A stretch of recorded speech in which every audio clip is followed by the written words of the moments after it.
PM Narendra Modi ने उत्तराखंड के CM Tirath Singh Rawat को किया फोन, कोरोना को लेकर दिया यकीन, कहा भरपूर मदद करेगी सरकार।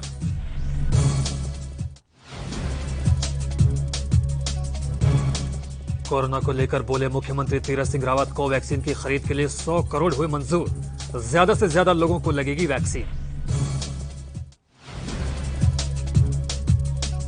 कोरोना के बढ़ते मामलों को लेकर सरकार हुई सख्त, उत्तराखंड की बसें दूसरे राज्यों में भेजने से रोकने की तैयारी हुई तेज, जल्द हो सकता है बड़ा फैसला। राज्य में कोरोना की रफ्तार तेज, 3 हफ्तों में 23 गुना बढ़ी मृतकों की तादाद, कोरोना संक्रमितों की संख्या में हुआ भारी इजाफा।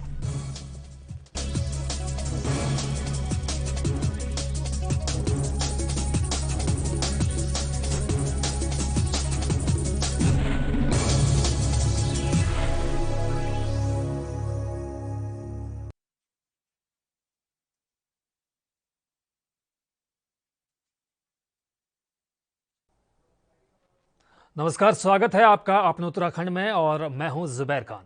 पीएम नरेंद्र मोदी ने आज मुख्यमंत्री तीरथ सिंह रावत को यकीन दिया कि कोविड-19 महामारी की रोकथाम के लिए केंद्र सरकार उत्तराखंड की भरपूर मदद करेगी। पीएम ने मंगलवार देर रात मुख्यमंत्री से दूरभाष पर बात की। उन्होंने मुख्यमंत्री से राज्य में कोरोना संक्रमण की स्थिति की जानकारी भी ली। उन्होंने बताया कि ज्यादा प्रभावित इलाकों के बारे में मुझे बताया जाए। पीएम ने सीएम से कोरोना संक्रमण से बचाव और रोकथाम के लिए किए जा रहे कार्यों की जानकारी भी ली। साथ ही अस्पतालों में जुटाई जा रही सुविधाओं के बारे में भी उन्होंने जायजा लिया। प्रधानमंत्री ने कोरोना संक्रमण से प्रभावित इलाकों में कर्फ्यू लगाने के बाद के प्रभावों की भी जानकारी ली। उन्होंने पूछा कि कोरोना की रोकथाम के लिए राज्य सरकार के स्तर पर और क्या क्या उपाय किए जा सकते हैं।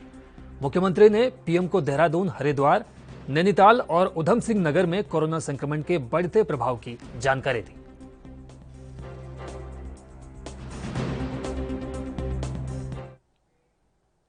उत्तराखंड के मुख्यमंत्री तीरथ सिंह रावत ने ट्वीट करते हुए कहा है कि मैंने कोविशील्ड और कोवैक्सीन की खरीद के लिए 100 करोड़ की धनराशि को स्वास्थ्य विभाग द्वारा मंजूर किया है। स्वास्थ्य विभाग के महानिदेशक को आदेश दिया गया है कि वैक्सीन की खरीद वक्त पर की जा सके ताकि वैक्सीनेशन अभियान में किसी तरह की रुकावट न पैदा हो। ज्यादा से ज्यादा लोगों के वैक्सीनेशन से ही कोरोना संक्रमण पर प्रभावी अंकुश लगाया जा सकता है। समाज के हर वर्ग को वैक्सीन लगाई जा रही है। इसके साथ ही उन्होंने बताया कि एक अभियान के तहत 18 साल से ज्यादा आयु वर्ग के सभी व्यक्तियों पर वैक्सीन लगवाने की प्रक्रिया शुरू हो चुकी है।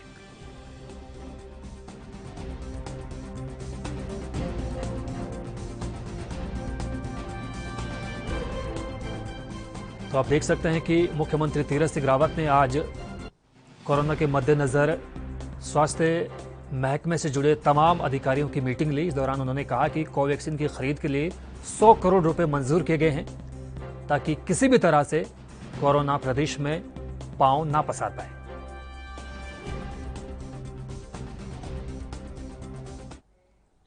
पश्चिम बंगाल में बीजेपी कार्यकर्ताओं की हत्या और हमले के विरोध में बीजेपी कार्यकर्ता आज पूरे प्रदेश में सभी मंडल मुख्यालयों पर धरना और विरोध प्रदर्शन कर रहे हैं। प्रदेश मंत्री कुलदीप कुमार ने इस संबंध में सभी जिला अध्यक्षों को पत्र जारी किया।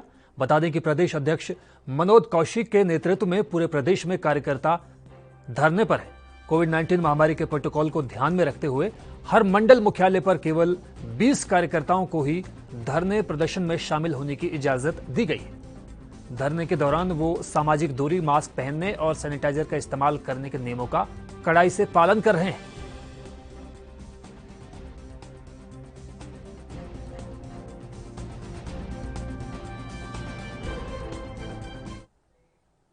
यूपी के बाद अब उत्तराखंड में भी अंतर्राज्यीय परिवहन पर रोक लगाने पर मंथन हो रहा है। हालांकि अभी इस दिशा में फैसला होना बाकी है।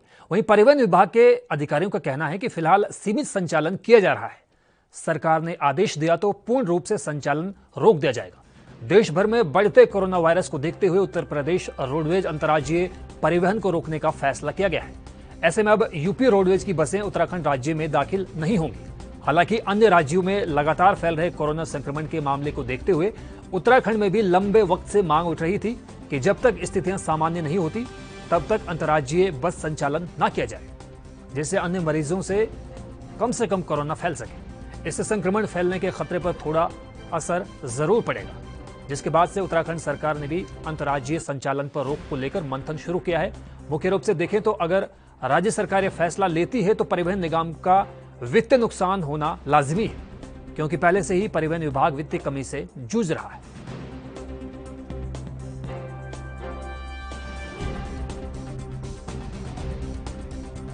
तो आप देख सकते हैं कि दूसरे राज्यों से उत्तराखंड में बसों के आने पर पाबंदी लगाई गई है। इससे पहले उत्तर प्रदेश से और तमाम जो पड़ोसी राज्य हैं वहां से उत्तराखंड के अलग अलग शहरों में बसों का आने का सिलसिला जारी था, लेकिन जिस तरह से कोरोना की रफ्तार लगातार बढ़ रही है, जिस तरह से कोविड-19 का प्रकोप लगातार बढ़ रहा है, उसे देखते हुए ये फैसला किया गया है। उत्तराखंड के हरिद्वार में ऑक्सीजन की कमी के चलते कथित रूप से 5 कोरोना संक्रमित मरीजों की मौत हो गई। हरिद्वार के रुड़की शहर के एक प्राइवेट अस्पताल में हुई मरीजों की मौत में एक महिला भी शामिल है। हरिद्वार के डीएम ने मजिस्ट्रेट जांच के आदेश दिए हैं। बता दें कि रुड़की के एक अस्पताल में सोमवार और मंगलवार की मध्य रात्रि में कथित तौर पर ऑक्सीजन समाप्त हो गया था। थोड़ी देर के बाद ही उसे सुचारू किया जा सका। इस बीच वेंटिलेटर पर रखे एक मरीज और चिकित्सकीय ऑक्सीजन से सांस ले रहे 4 अन्य मरीजों की मौत हो गई। हरिद्वार के जिलाधिकारी सी रविशंकर ने बताया कि मामला संज्ञान में आने के बाद मजिस्ट्रेट जांच के आदेश दे दिए गए हैं। डीएम ने बताया कि संबंधित अस्पताल का चिकित्सीय लेखा परीक्षण भी किया जाएगा, जिसके लिए रुड़की के राजकीय संयुक्त चिकित्सालय के मुख्य चिकित्सा अधीक्षक और 2 अन्य चिकित्सकों की जांच टीम गठित की गई है।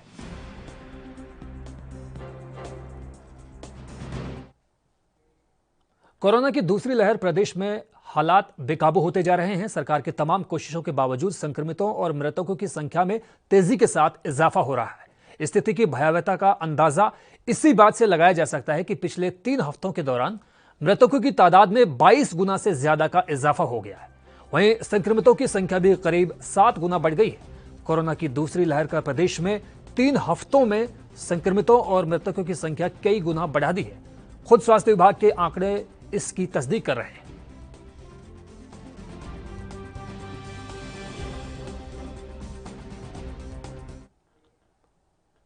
हल्द्वानी के मुख्य बाजार पटेल चौक पर अंसारी फर्निशिंग में भीषण आग लगने से अफरा तफरी का माहौल पैदा हो गया। दरअसल भीषण आग में दुकान में रखे कपड़े, बेडशीट, तकिया, पिल्लों के गद्दे और भारी मात्रा में कपड़े का सामान जलकर राख हो गया।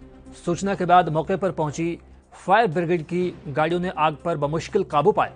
हालांकि गनीमत रही कि समय से दमकल विभाग की गाड़ियों ने पहुंचकर आग पर काबू पा लिया। इससे एक फायदा यह हुआ कि कई आसपास की दुकानें जलने से बच गई। आग से करीब 40 लाख रुपए से ज्यादा के कपड़े और सामान जलकर राख होने की खबर भी सामने आई है। आग इतनी विकराल थी कि आसपास के लोगों ने आग को बुझाने की कोशिश की, लेकिन आग पर काबू नहीं पाया जा सका।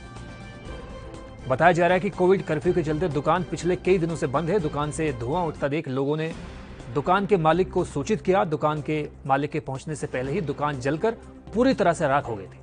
मौके पर पहुंची पुलिस और राजस्व विभाग की टीम आग से हुए नुकसान का आकलन करने में जुटी हुई है।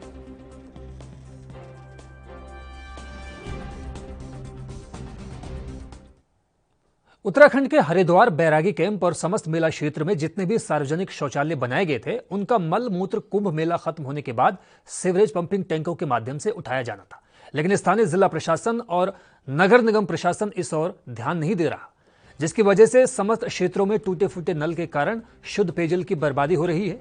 वहीं गंदगी की दुर्गंध की वजह से आसपास के निवासियों का रहना दुश्वार होता जा रहा है।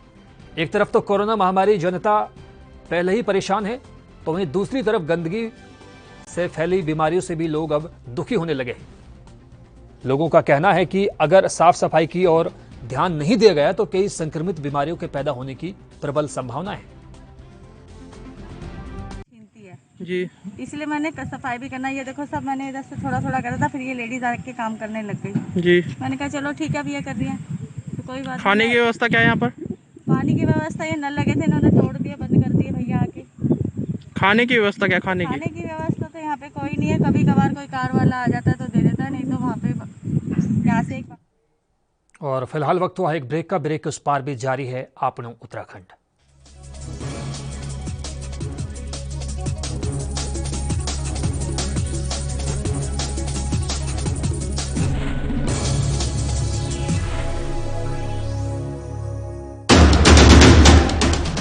राष्ट्र धर्म। रात 8 बजे सिर्फ ANB न्यूज पर।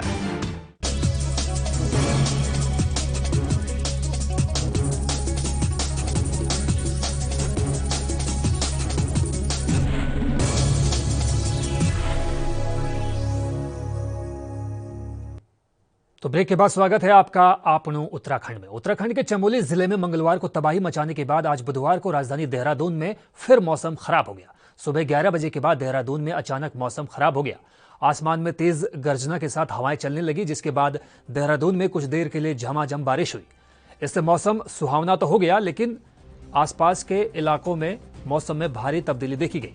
मौसम विभाग ने राज्य के कई इलाकों में बारिश और बर्फबारी की संभावना भी जताई है। इससे पहले चमोली जिले में मंगलवार को भी दिन भर मौसम खराब रहा।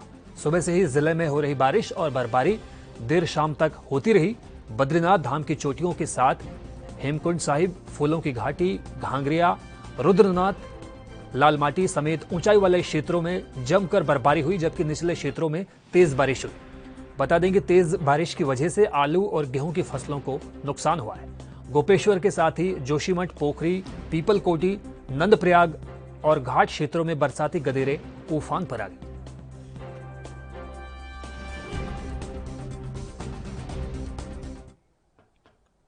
हरिद्वार के रुड़की के इस्लाम नगर में पिछले 6 महीनों से जलभराव की समस्या लगातार बनी हुई है, जिसकी वजह से यहां के लोगों को भारी परेशानियों का सामना करना पड़ रहा है। स्थानीय निवासी कई बार नगर निगम के अधिकारियों से इस समस्या के समाधान की गुहार लगा चुके हैं। बावजूद इसके उनकी समस्या का समाधान अब तक नहीं हो सका है। लोगों का कहना है कि अभी तो बरसात का मौसम भी नहीं है, लेकिन फिर भी यहां की गलियों में आधे फीट से ज्यादा पानी भर गया है। इससे यहां अंदाजा लगाया जा सकता है कि बरसात के दिनों में यहां की तस्वीर कैसी रहती होगी। इलाके के हालात पिछले 6 महीनों से जस के तस बने हुए हैं, जिसकी वजह से यहां आने जाने वाले लोगों को खासी मशक्कत का सामना करना पड़ रहा है। लोगों का कहना है कि एक तरफ तो कोरोना की मार और दूसरी तरफ जलभराव के वजह से फैली बीमारी, दोनों की मार यहां के स्थानीय निवासी झेल रहे हैं। जहां कोरोना को देखते हुए प्रशासन को साफ सफाई की तरफ ध्यान देना चाहिए था, तो वहीं इलाके में हमेशा गंदगी का अंबार लगा रहता है। इस्लाम नगर मोहल्ला है और 6 महीने से ज़्यादा हो गया इस पानी को, और यहाँ पे इस कदर कोरोना महामारी का भी हालत बहुत ख़राब है और उससे ज़्यादा बुखार वगैरह बहुत ज़्यादा चल रहा है इस गंदगी की वजह से। रात दिन ये पानी भरा, कहीं इसकी निकासी नहीं है और इसको कोई देखने वाला नहीं है। अच्छा जी, और बहुत बुरा हाल है और यहाँ पे महामारी का हालत बहुत ज़्यादा ख़राब होने जा रही है। नहीं, बिल्कुल नहीं आते। किसी ने आज तक आकर दिन देखा और बहुत बार मोहल्ले वाले जाके कह भी आए और बहुत बार कह भी चुके, मगर कोई देखने वाला नहीं है नगर निगम। हम मानते हैं कि नगर निगम तो बिल्कुल कुछ नहीं है। अगर और जल्दी ही इसका कोई निराकरण ना किया गया तो यहाँ पे दुनिया भर की महामारी फैलने का डर है। रुड़की में बहुत बुरा हाल है। मैं इस्लाम नगर का रहने वाला हूँ मैं, और यह है हमारे नगर निगम का हाल। नगर निगम का हमारे जो है, हमारे मोहल्ले वाले, हमारे पूरी बस्ती वाले इस टाइम महामारी से किस कदर जूझ रहे हैं, सबको पता है अच्छी तरह से। और ये आप देख रहे हैं अच्छी तरह से ये क्या हालात है, क्या मामला है और इस तरीके का। और फिलहाल वक्त हुआ एक और ब्रेक का, जल्द हाजिर होते हैं।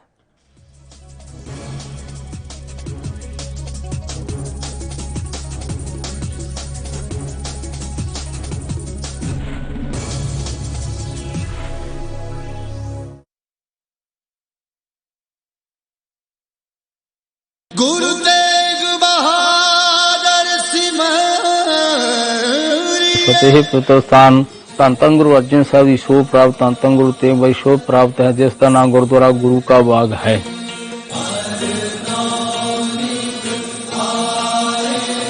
इस स्थान का नाम गुरु की रोड हुंदा सी। ते सतगुरु ने बख्शिशां करके भी जड़ा आखूगा गुरु का बाग, उसनूं लगणगे दूने चौने भाग।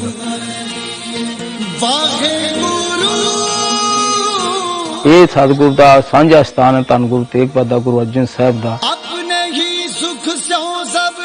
ਧੰਨ ਗੁਰੂ ਤੇਗ ਬਹਾਦਰ ਸਾਹਿਬ ਜੀ ਦਾ ਪ੍ਰਕਾਸ਼ ਇਸ ਸਥਾਨ ਤੇ ਹੋਇਆ।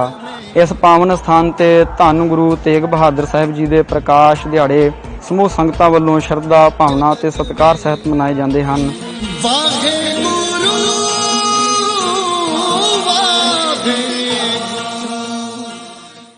क्या आप दुबले पतले कमजोर हैं, आपकी सेहत नहीं बनती? भूख कम लगती है, वजन नहीं बढ़ता? दरअसल मेन बात खाना पीना खाना नहीं है, मेन बात है खाया पिया लगना। और अगर खाया पिया लगेगा ही नहीं तो सेहत बनेगी कैसे?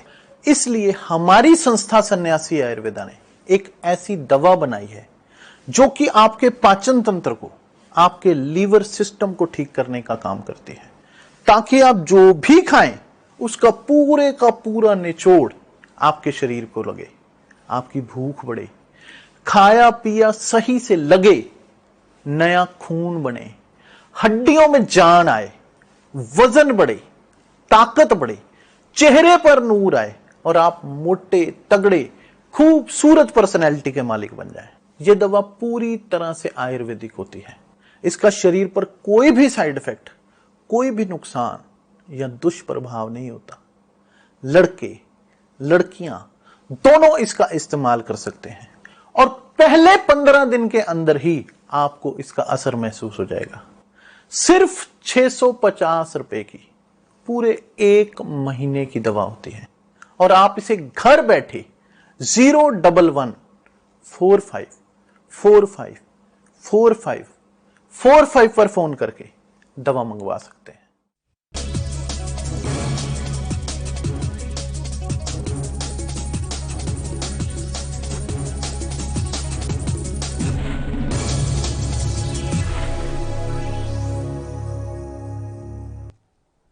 तो ब्रेक के बाद स्वागत है आपका आपनो उत्तराखंड में। उत्तराखंड की राजधानी देहरादून के पुलिस महकमे में आज उस वक्त हड़कंप मच गया जब उन्हें पता चला कि उनके ही एक साथी को एक स्कूटी सवार ने टक्कर मार दी। आप जिस वीडियो को अपनी टीवी स्क्रीन पर देख पा रहे हैं, दरअसल देहरादून से सामने आए वीडियो सोशल मीडिया पर जमकर वायरल हो रहा है। तस्वीरों में साफ तौर पर देखा जा सकता है कि जोगीवाला पुलिस चौकी में तैनात कांस्टेबल संदीप उस समय बाल बाल बच गया जब चेकिंग के दौरान एक स्कूटी सवार ने उन्हें टक्कर मार दी। संदीप अपने अन्य सहयोगियों के साथ वाहनों की चेकिंग कर रहे थे। इसी दौरान उन्होंने एक स्कूटी को अपनी ओर आते देखा। स्कूटी सवार युवकों ने हेलमेट नहीं पहना था। कांस्टेबल संदीप ने जब उन्हें हाथ देकर रोकने की कोशिश की तो स्कूटी सवार ने कांस्टेबल संदीप को ही टक्कर मार दी। इस टक्कर के बाद आप देख सकते हैं कि कैसे कांस्टेबल सड़क पर गिर गए। हालांकि गनीमत रही कि आसपास चेकिंग कर रहे पुलिसकर्मियों की मौजूदगी की वजह से कांस्टेबल संदीप की जान बच गई। फिलहाल कांस्टेबल को प्राथमिक उपचार के लिए अस्पताल में भेज दिया गया है और स्कूटी को सीज कर लिया गया है।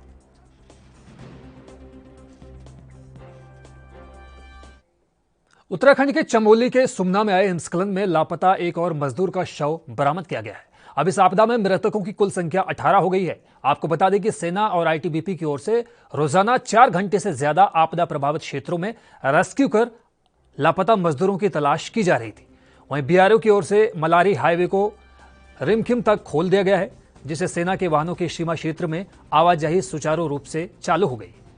23 अप्रैल को सुमना 2 इलाके में बर्फबारी की वजह से हिमस्खलन हो गया था, जिससे बीआरओ के मजदूरों का कैंप बर्फ में दफन हो गया था।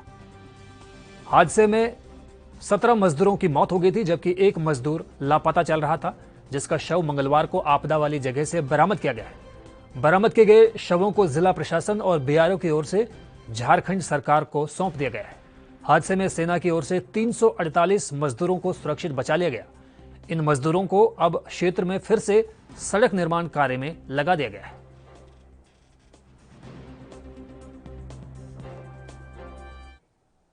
लालकुआं क्षेत्र के हाथीखाना के नजदीक वन विभाग के डोली रेंज कार्यालय के पास बीती रात ट्रक में 2 मासूम बच्चों के साथ दुष्कर्म के प्रयास का मामला सामने आया है, जिसके बाद कोतवाली पुलिस ने आरोपी को गिरफ्तार कर बच्चियों के पिता की तहरीर के आधार पर आरोपी के खिलाफ मुकदमा दर्ज कर लिया है। इधर पुलिस द्वारा कराए गए बच्चियों के मेडिकल परीक्षण में एक बच्ची के चेहरे पर आरोपी के नाखून के निशान मिले हैं। वहीं पुलिस ने देर रात कोतवाली पुलिस की महिला सब इंस्पेक्टर की मौजूदगी में दोनों बच्चियों का मेडिकल परीक्षण हल्द्वानी में कराया, जिसके बाद मामले में पॉस्को की धाराएं लगाई गई हैं। कल शाम एक सूचना आई कि हाथीखाना में एक अभियुक्त द्वारा 2 छोटी बच्ची, एक 5 साल की, एक 4 साल की, उन बच्चों को ले जाकर उनके साथ छेड़खानी करने का प्रयास कर गया, बदतमीजी करने का प्रयास किया था। उस सूचना पर उन दोनों बच्चों को बुला के बात की गई, उनके मम्मी पापा से बात की गई, तो उनके पापा की तरफ से थाना लालकुआं में मुकदमा पंजीकृत किया है और अभियुक्त को गिरफ्तार करके जेल भेजा जा रहा है। कौन कौन से धारा मुकदमा पंजीकृत? अभियुक्त के खिलाफ छेड़खानी और पोक्सो। लाल कुआं में कोरोना के संक्रमण को कम करने के लिए कोरोना गाइडलाइंस का सख्ती से पालन कराने के लिए क्राइम और यातायात अपर पुलिस अधीक्षक देवेंद्र पिंचा ने कोतवाली पुलिस कर्मियों के साथ बैठक की। बैठक के दौरान एसपी ने सभी कर्मचारियों को राज्य सरकार द्वारा जारी आदेशों का कड़ाई से पालन कराने के निर्देश जारी किए। साथ ही नियमों का पालन न करने वालों के खिलाफ सख्त कार्रवाई करने के आदेश भी दिए। एसपी ने बैठक के दौरान सभी पुलिस कर्मियों को साफ तौर पर कहा कि कोरोना संक्रमण की लहर को रोकने के लिए सरकार द्वारा जारी तमाम आदेशों के तहत दोपहर 12 बजे के बावजूद आवश्यक सेवाओं को छोड़कर अन्य कोई भी व्यापारिक प्रतिष्ठान खुले ना रखे जाए। साथ ही उसके बाद सुबह 5 बजे तक कर्फ्यू के दौरान पुलिस क्षेत्र में गश्त किया जाए और मुख्य सड़कों पर चेकिंग की व्यवस्था अमल में लाई जाए और बेवजह बाहर घूमने वाले व्यक्तियों और वाहन चालकों के खिलाफ आवश्यक कार्रवाई भी की जाए। हालांकि उन्होंने ये भी कहा कि गाइडलाइंस के तहत दी गई छूट के मद्देनजर किसी भी शख्स को अनावश्यक रूप से परेशान भी ना किया जाए। जैसा कि आप देख ही रहे हैं कि कोरोना का जो है वो काफ़ी तेज़ी से बढ़ रहा है, कोरोना का प्रसार काफ़ी तेज़ी से हो रहा है। उसको लेके आज हमारे जो थाने के जितने साथी हैं उनसे वार्ता की गई, उनको अलर्ट रहने के लिए भी उनको बताया गया, किस तरह से खुद को बचाते हुए दूसरों को बचाना उसके लिए भी उनको प्रेरित किया गया। साथ ही साथ में आज जो दूसरा मेरा मकसद था यहाँ पर है कि जो पुराने कुछ जो केसेस जो अनवर्कआउट है या वर्कआउट होगा में जो तफ्तीश पेंडिंग चल रही है उसके विषय में प्रत्येक सब इंस्पेक्टर से थोड़ी बहुत बात की गई ताकि जो हमारे जो पेंडिंग इन्वेस्टिगेशन है उसका यथाशीघ्र निस्तारण हो सके।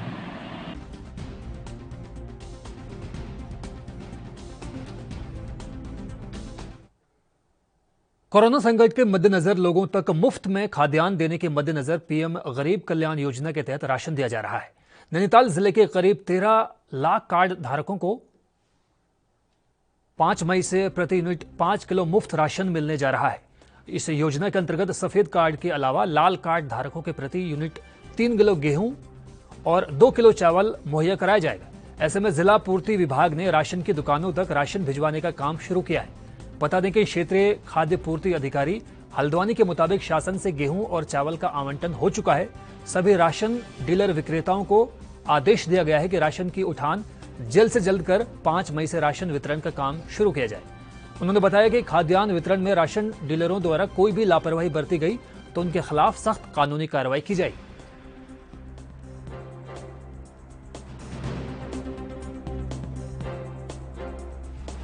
गरीब कल्याण योजना के अंतर्गत हमारे जनपद में खाद्यान्न का आवंटन प्राप्त हो चुका है, जिसको हम लगभग 5 तारीख से वितरण करना शुरू कर देंगे और जिसके अंतर्गत हमारे पास जो है अंत्योदय योजना में 1,932 कुंटल गेहूं का आवंटन हुआ है और 1,288 कुंटल चावल का आवंटन हुआ है और उसी प्रकार से PHS कार्डों में प्रति टोटल 14,487 कुंटल गेहूं और 9,658 कुंटल चावल का आवंटन प्राप्त हुआ है। गेहूं और चावल कितने दिन है ये वितरण होना है? एक तो फ्री ऑफ कॉस्ट वितरण होना है और दूसरा पर यूनिट 3 किलो गेहूं और 2 किलो चावल। कोविड कर्फ्यू का सही ढंग से पालन कराने के लिए एसएसपी नैनीताल प्रीति प्रदर्शनी देर रात शहर का जायजा लेने खुद मैदान में उतरी। इस दौरान पुलिस कर्मियों द्वारा ठीक ढंग से ड्यूटी नहीं करने पर उन्होंने जमकर नाराजगी जाहिर की। मुखानी चौराहे पर सड़क पर ही पुलिस के अधिकारियों को बुलाकर उन्होंने जमकर फटकार भी लगाई। इस दौरान एसएसपी ने सभी पुलिस अधिकारियों और कर्मचारियों को निर्देशित किया कि कर्फ्यू के दौरान अनावश्यक रूप से घूमने वाले लोगों के खिलाफ सख्ती से कार्रवाई कर मुकदमा दर्ज किया जाए। उन्होंने कहा कि शहर में कर्फ्यू के नियमों का उल्लंघन कर रहे लोग बेवजह वाहनों में घूम रहे हैं। उन्होंने पुलिसकर्मियों को सख्त चेतावनी दी कि जो भी अधिकारी और पुलिसकर्मी ड्यूटी में लापरवाही बरतता हुआ नजर आया उसके खिलाफ विभागीय कार्रवाई की जाएगी। आपको बता दें कि कोविड कर्फ्यू को सख्ती से लागू कराने के लिए एसएसपी रोजाना खुद मैदान में उतरकर मोर्चा संभाल रही हैं। 3 दिन पहले जहां एसएसपी ने 3 पुलिसकर्मियों द्वारा चेकिंग ड्यूटी में लापरवाही बरतने पर उनको सस्पेंड किया था, ऐसे में अब सभी पुलिसकर्मियों को चेतावनी दी गई है कि जो भी पुलिसकर्मी लापरवाही बरतता हुआ पाया गया उसके खिलाफ कोई भी नरमी नहीं बरती जाएगी।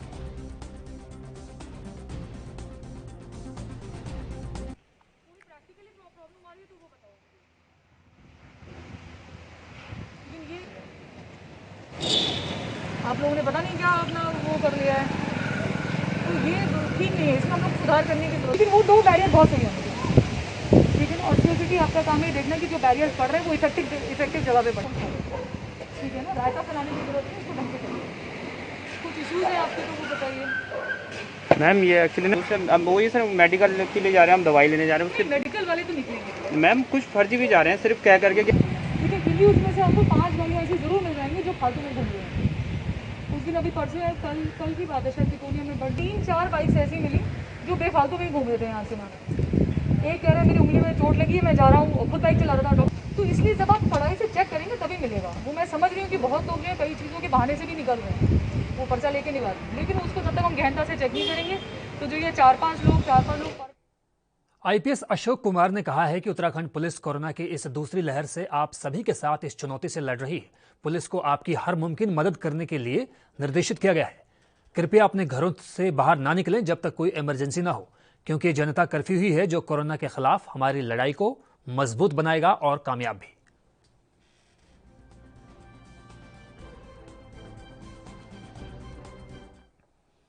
और फिलहाल आपने उत्तराखंड में बस इतना ही। मुझे दीजिए इजाजत। आप देखते रहिए एनबी न्यूज। नमस्कार।